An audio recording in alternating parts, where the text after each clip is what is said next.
PRC ప్రకటించి డీఏలు pending బిల్లులను వెంటనే చెల్లించాలని డిమాండ్ చేస్తూ తపస్ ఆధ్వర్యంలో కలెక్టరేట్ ముందు ధర్నా, సంగారెడ్డి జిల్లా కలెక్టర్ ఆఫీస్ ముందు తెలంగాణ ప్రాంత ఉపాధ్యాయ సంఘం తపస్ ఆధ్వర్యంలో నిర్వహించిన ధర్నాలో రాష్ట్ర ప్రధాన కార్యదర్శి తెలకలపల్లి పెంటయ్య పాల్గొన్నారు. ఈ సందర్భంగా వారు మాట్లాడుతూ విద్యారంగ ఉపాధ్యాయ సమస్యల పరిష్కారం, పీఆర్సీ 6 డీఏలు పెండింగ్ బిల్స్ పూర్తిగా చెల్లించాలని డిమాండ్ చేశారు.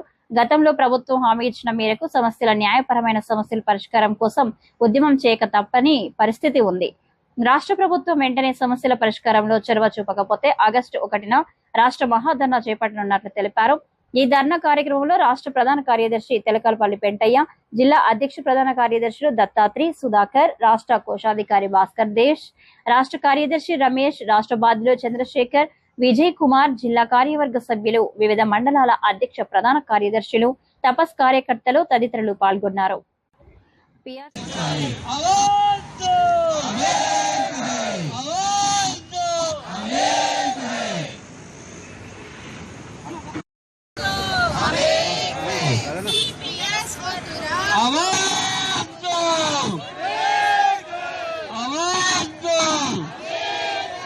ఉపాధ్యాయ ఉద్యోగుల సమస్యల్ని వెంటనే దయచేసి అందరు కూడా కొద్దిగా అందరు డబుల్ అక్కడ కాకుండా ఆడికి నేను ఒక ఫోటో లాంగ్ ఫోటో తీసుకుందాం, అయిపోతుంది. ఉపాధ్యాయుల సమస్యల కోసం ఈ నిరసన కార్యక్రమాన్ని చేపట్టాము. అందులో ఇదిగా ముఖ్యంగా సిపిఎస్ అదొకటి రద్దు చేయాలని, రెండవది మాకు ఇచ్చేటటువంటి డిఏలు ఇవ్వట్లేదు, అదొకటి. తర్వాత పీఆర్సీ ఇప్పుడు సుమారుగా 3 ఏళ్ళు కావాల్సిన పీఆర్సీ గురించి అసలు మాటే లేదు. దానికి ముఖ్యంగా ఏంటంటే ఈ టెట్ అనేటటువంటి పెనుభూతం మహిళలను మరీ మానసిక వేదనకు గురి చేస్తుంది. ఆ టెట్ అనేటటువంటి టీచర్ ఎలిజిబుల్ టెస్ట్ ఎన్నో టెస్టులు రాసి ఈ స్థాయికి వచ్చిన తర్వాత కూడా మళ్ళీ టెట్ పెట్టడం అనేటటువంటిది చాలా బాధాకరమైనటువంటి విషయం. దాన్ని మొత్తానికే రద్దు చేయాలి.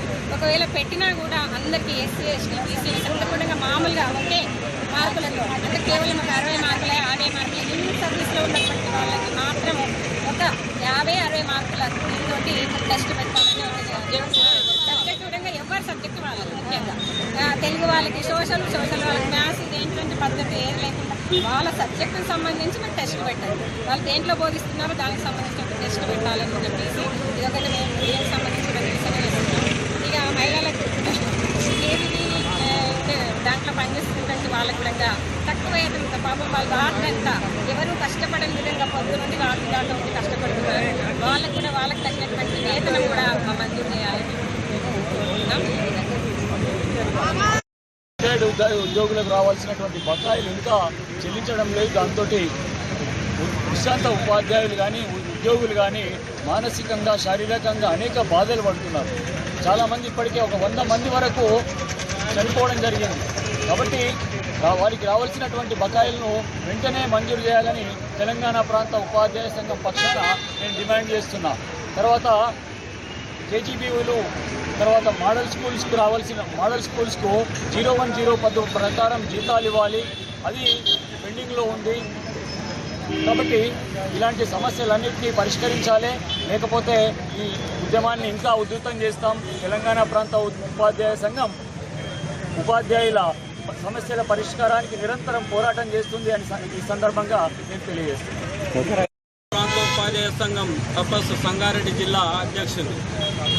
ఉపాధ్యాయ ఉద్యోగ సమస్యల పరిష్కారం కోసం తెలంగాణ ప్రాంత ఉపాధ్యాయ సంఘం రాష్ట్ర శాఖ పిలుపు మేరకు ఈరోజు రాష్ట్రంలో ఉన్నటువంటి 33 జిల్లా కేంద్రాల్లో ఈ యొక్క ధర్నా కార్యక్రమం తపస్సు ఆధ్వర్యంలో నిర్వహించడం జరిగింది. ఈ యొక్క ఇప్పుడున్నటువంటి రేవంత్ రెడ్డి గారి ప్రభుత్వం ఎన్నికల ముందు తన మేనిఫెస్టోలో పెట్టినటువంటి చాలా అంశాలు చెప్పడం జరిగింది. ముఖ్యంగా మేము ప్రభుత్వంలో రాగానే పెండింగ్లో ఉన్న 3 డిఏలు కూడా వెంటనే ఇచ్చేస్తామని చెప్పడం జరిగింది. కానీ ఇప్పుడు వచ్చిన తర్వాత 3 సంవత్సరాలు అయింది. ఆ 3 డిఏలు కాస్త 6 డిఏలుగా మారినాయి. కానీ కనీసం ఆ పాత డిఏలు కూడా ఇవ్వలేని పరిస్థితులు ఈ యొక్క ప్రభుత్వం మనకు కనిపిస్తూ ఉన్నది. 2023 జూలై 1 నాడు ఇంప్లిమెంట్ కావాల్సినటువంటి పీఆర్సీ 2026 జూలై వచ్చింది. కానీ ఇప్పటి వరకు కూడా పీఆర్సీ యొక్క ఊస ఎత్తడం లేదు. ఆ కమిటీ వేసినటువంటి ప్రభుత్వం ఆ యొక్క కమిటీ యొక్క రిపోర్టు తీసుకోలేని పరిస్థితిలో మనకు కనిపిస్తూ ఉన్నది. అనేక రకాలుగా కేజీబీవీ సమగ్ర శిక్షలో వెట్టి చాకరీ చేస్తున్నటువంటి ఉద్యోగులు చాలా మంది ఉన్నారు.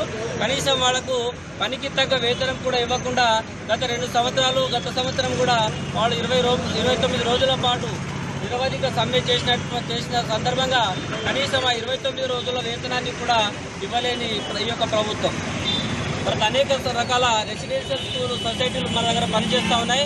ఒక్కొక్క రెసిడెన్షియల్ స్కూల్కు ఒక్కొక్క సమయ సారిణి ఉంది. వాళ్ళ యొక్క సమయ సారిణి కారణంగా అటు విద్యార్థులు ఇటు ఉపాధ్యాయులు కూడా చాలా ఇబ్బందులు పడుతున్నారు. ఈ యొక్క మేనిఫెస్టోల వారు మేము ప్రభుత్వంలోకి రాగానే ఈ యొక్క సిపిఎస్ విధానాన్ని రద్దు చేసి పాత పెన్షన్ విధానాన్ని పునరుద్ధరిస్తానని మరి ఈ యొక్క ప్రభుత్వం చెప్పింది. తర్వాత ఈ యొక్క చెప్పినటువంటి ప్రభుత్వము కనీసం సిపిఎస్ అంశం పైన ఎక్కడ కూడా మాట్లాడడం లేదు. కాబట్టి మొత్తం ఉపాధ్యాయులు ఉద్యోగులందరూ కూడా ఏకతాటిపైకి వచ్చి ఈరోజు 33 జిల్లాల్లో ఈ యొక్క ధర్నా కార్యక్రమం నిర్వహిస్తూ ఆగస్టు 1వ తేదీన రాష్ట్ర వ్యాప్తంగా ఇందిరాపార్క్ దగ్గర చాలా పెద్ద ఎత్తున మహాధర్నా కార్యక్రమాన్ని నిర్వహించడానికి తెలంగాణ ప్రాంత ఉపాధ్యాయ సంఘం నిర్ణయం తీసుకుంది. కాబట్టి అనేక రకాల సమస్యలు, ఒక పేజీలో ఉన్నటువంటి సమస్యలు 2 పేజీలుగా మార్చి ఒక 24 సమస్యలు ప్రభుత్వం దృష్టికి ఎన్నిసార్లు తీసుకుపోయినా అనేక రకాల ఉపాధ్యాయ సంఘాలు అన్ని తీసుకుపోతున్నా ఎలాంటి నిర్ణయం తీసుకోకుండా కాలయాపన చేస్తుంది. కాబట్టి ఒకవేళ ఈ ప్రభుత్వం కనుక ఆగస్టు 1వ తారీఖు లోపు కనుక నిర్ణయం తీసుకోకపోతే రాష్ట్ర వ్యాప్తంగా హైదరాబాద్ కేంద్రంగా పెద్ద మహాధర్నా కార్యక్రమాన్ని తపస్ కార్యకర్తలందరూ కూడా నిర్వహిస్తారని తెలియజేస్తూ ఈ యొక్క ప్రభుత్వానికి ఒక హెచ్చరిక జారీ చేస్తున్నాం. మీరు కనుక ప్రభుత్వ ఉద్యోగులు ఉపాధ్యాయులతో పెట్టుకుంటే గత ప్రభుత్వానికి పట్టిన గతే మీ ప్రభుత్వానికి పడుతుంది. ఎందుకంటే ఉపాధ్యాయులు అనుకుంటే అనేక సార్లు ప్రభుత్వాలు కూలినాయి, ప్రభుత్వాలు ఏర్పడ్డాయి. కాబట్టి మీరు కూడా ఆ పరిస్థితి తెచ్చుకోకుండా ఉపాధ్యాయులు ఉద్యోగుల పట్ల సానుకూల నిర్ణయం తీసుకుంటే బాగుంటుందనే ఒక రకమైనటువంటి హెచ్చరిక జారీ చేస్తూ రాబోయే రోజుల్లో ప్రభుత్వం మంచి నిర్ణయం తీసుకుంటుందనే ఆశతో